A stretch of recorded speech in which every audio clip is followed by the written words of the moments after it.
are you in chapter 4 or 5 today? I'm going to finish 4 and going to 5. So the answer is both. I'm going to start with Alexander the Great, where I left off where I left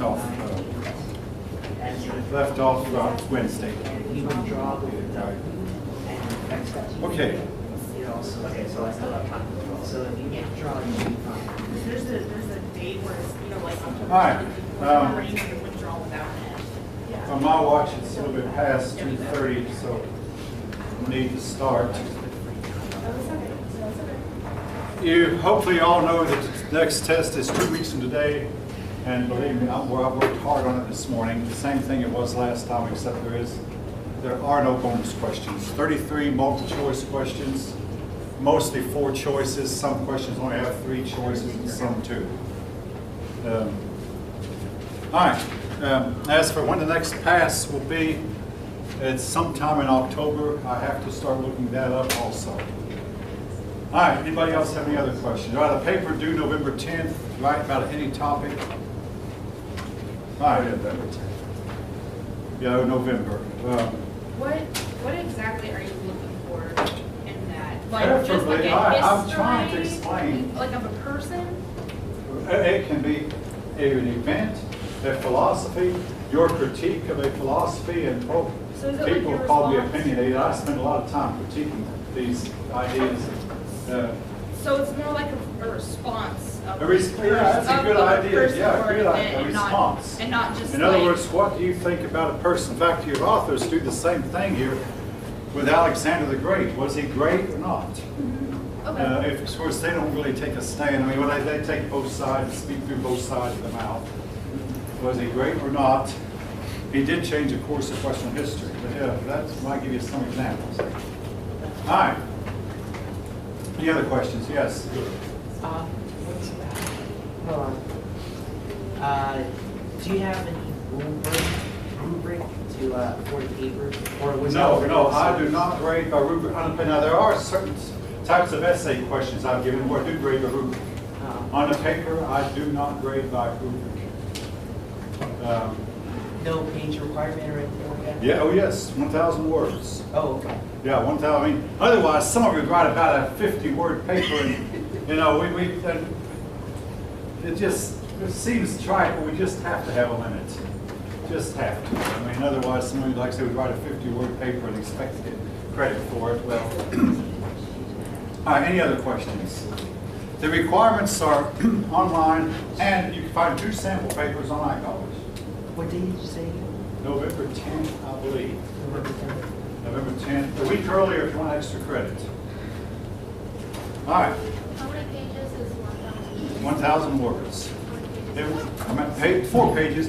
iCollege will do a word count, but also your word processor does a word count. Double space, right? Double space, yes. Every word processor I've ever seen, and I've seen a lot of that word counts. So, but that amounts to about 4 pages, yes. Like the font counter? Yeah, yes and no. I mean, if you have 14-point font, as long as it's 1,000 words, I probably won't count it all. But generally, 10 to 12-point font. 9, 10, 11, 12 point, right there about. 14-point font, and I hate to try to get more pages in. I don't grade the page. First thing I look at when I look at your paper on iCollege, first thing I look for is, does it have a title page? And I go down to the end, does it have bibliography? Then I look for, what is the word count? And then I look for, let's see, oh yeah, are the pages numbered? That's it. 4 things I look for right away. Are the pages numbered? Yes. Do you want this hard copy or email? No hard copies, please. I don't have an office. They'll clutter up my car. I'll lose them. I mean, no hard copies. Yes. If we give you the paper like a month earlier or something, would you go through it and do corrections? I can. The reason I say yes is I did that to my teachers. I once sat in your seat also. I don't think they liked it very well, but hey, I'll do it for you. Appreciate that. Yes, I will. All right. Any other questions? All right.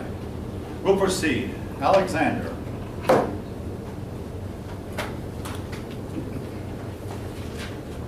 After Alexander had taken over his father's kingdom, the Greeks rebelled. Alexander moved in with decisiveness and utterly destroyed one of the Greek chief cities, the city of Thebes. In fact, he killed every Theban he could. He spared a few artisans or a few of the more, well, for just a few he spared, but the soldiers, the warriors, he utterly destroyed. When he had done that and burnt the city with fire, he noticed the other Greek city-states called off their rebellion. And they realized they could not resist him, that he was too powerful. He was actually had a stronger general than his father. So all the Greeks quit. Then Alexander began to organize for the expedition into the Persian Empire. He crossed the Hellespont and met the Persians. The Persian Empire was at this time at the height of its strength. Now, I had a student from Persia a few years back who said that the Persian king, Darius III, was actually the second most able military commander of all time. He was second best. His only problem was he was opposed by the best. He met Darius III at the Battle of Granicus. Don't worry about the name, but he met him at the battle and almost lost his life. But he was victorious at the battle, and he drove the Persians deeper toward Persia. He continued to pursue the Persians and pursue Darius. They fought several battles. Now, I must mention one battle in particular. He fought at a place called Megiddo. Another name for Megiddo is Armageddon. Now, some of you might have heard, you'll hear references to Armageddon from time to time. The writer of the book of Revelation said the last battle of the world would be fought there. Armageddon is a plain that looks somewhat like this. Yes, I was there once, back in March 1985. But it's designed in such a way that there is no room for flanking movements. In other words, everybody practically on the field can see everybody else, and the officers can stand on the heights and look over and see everything that's going on, but there's no flank. It's just basically head to head. Yes? Can you kind of explain what flanking is again real quick? Flanking? Well, you try to get around the enemy's side. Oh, that's it. All Yeah, right. flanking. You try to get, and again, the way they fought, if you get around the enemy's side, you could whip him. If you get around his flank, you could defeat him, which was how Sparta was defeated, and we're later talking about how that Hannibal defeated the Roman army by not flanking them. But the plain of Armageddon offers no room for any kind of maneuvers. It's just you meet the enemy head to head. Alexander positioned himself to where his army was facing Macedonia. That way, if he had to retreat, he'd be retreating deeper into Persia. If the Persian army had to retreat, they'd be retreating toward Macedonia. In other words, he made sure that whichever side lost was going to lose big time, because they'd have to run into enemy territory where they'd be cut down even farther. He was victorious at the Battle of Megiddo. He went on. He went to the city of Tyre. Tyre was an island off the coast here. And the city of Tyre did something that has not been done again until modern times. He sent an ambassador to talk peace, and the city of Tyre killed his ambassadors. Now, folk, it was to be some 2,000 years before ambassadors were mistreated. Ambassadors always have what's called diplomatic immunity. Even Hitler and Stalin respected that.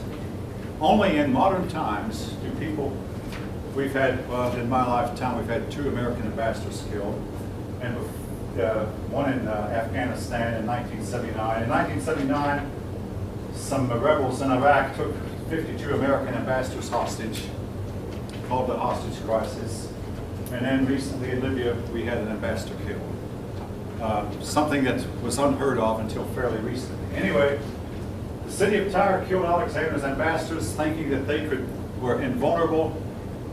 Alexander had his men build a causeway. In other words, basically just simply take some rocks and pile them up in the sea until they had built a road, I call it a roadway, all the way to the city of Tyre. Then once they had a roadway in the city of Tyre, they could march right out to the city, break open its gates, went in and set the city on fire in order to destroy it. So badly did they destroy Tyre that from that day till this, the city of Tyre has not been rebuilt. Then, having destroyed Tyre, he moved on down, wanting to go to Egypt and set himself up as Pharaoh. But on his way from Tyre to Egypt, he passed by the land of the Jews, called Judea. He told the Jews that they must worship him. The Jews, of course, refused to do that, but they sent some of their rabbis out to meet him. And the rabbis pointed to some passages in the prophet Daniel, 3 passages from the prophet Daniel that had been written 300 years before, and they said, these passages show that you are going to destroy the Persian Empire. Alexander was so impressed with this by the Jews that he exempted them from the worship of him, let them go, he made a peace treaty with them, and proceeded on to Egypt. Egypt at this time was controlled by Persia. Alexander conquered Persia, built a city here called Alexandria, which still stands. Then he drifted off from his men and went to an oracle deep in the Egyptian desert, which you may know most of Egypt's desert. He went to an oracle where the oracle told him that everybody who had been involved in his father's death was dead. But then the oracle said, don't worry about your Philip of Macedon was not your father. Your father actually is Zeus. So Alexander took the title of Zeus Antipater, or son of Zeus. And he also took the title of Pharaoh, the same title the Egyptians had used for years. Then he proceeded on to pursue the Persian king. The Persian king continued to run from him, but eventually King Darius III was killed by one of his own men. Greatly to Alexander's consternation, Alexander had not wanted Darius killed. Alexander then proceeded to conquer all the Persian Empire, and then moved on past Persia, moved on into the region of, into the region of Bactria, conquered there. Everywhere he went, he conquered. While in the region of Bactria, and I'm looking at the map on page 114, his horse died, so he named his city Bucephala. This city in Alexandria that he named after himself is not the only one. There was a city up here named after him, and a few others along the way, most of which no longer stand. But Alexandria was become one of the Roman Empire's chief cities, and is still in Egypt one of Egypt's chief cities. All right. Alexander went on to India, went to the Indus Valley, defeated an Indian army. And I've already mentioned one of the men who joined him at this point was Chandragupta Maurya. And when Alexander left India, Chandragupta Maurya set up an empire that conquered almost all of India. However, Alexander himself was destined to not conquer anymore in India. After years of fighting, his war-weary troops simply told him to a man, from the generals to the privates, we're not going any farther, we're going home.